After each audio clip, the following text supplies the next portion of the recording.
Well, one of the big issues on the campaign trail is stagnant wages. And this weekend marks the 7th anniversary since the minimum wage was last hiked. Kate Rogers takes a look at the ongoing debate over pay.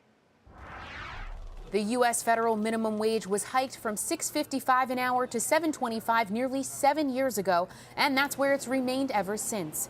And while that level of pay is flatlined, the debate over wages has intensified. 29 states and Washington, D.C. are paying wages above the federal minimum. California and New York State are set to have the highest minimum wages in the country in the next few years at $15 an hour. A wage large cities, including Los Angeles and Seattle, have also independently set.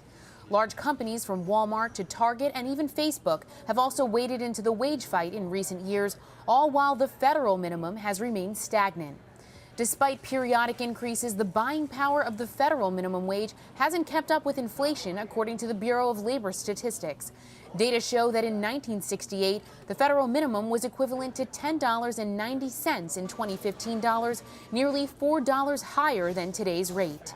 For some small business owners, paying their employees more is well worth the expense. Michael Lastoria owns And Pizza, a chain with 15 locations in Washington, D.C., Maryland, and Virginia.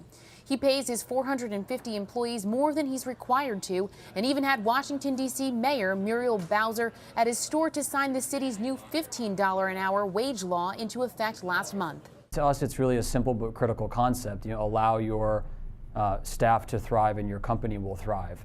Our people, our tribe, are having interactions with our guests on a daily basis. They're the face of the brand, and they're responsible for the growth of the company. But not everyone on Main Street is ready to pay more. Juanita Dugan, president and CEO of the conservative lobbying group, the National Federation of Independent Business, says a higher federal minimum will be a job killer for the group's membership. They tell us that they cannot absorb the cost, and they tell us that they can't raise prices.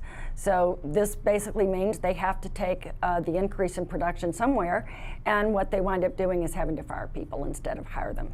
Expect the wage rhetoric to heat up on the campaign trail. Democratic nominee Hillary Clinton has voiced her support for a $12 federal minimum, and Republican nominee Donald Trump has been non-committal on a plan, telling NBC in May that wages should be set by states for competitive reasons.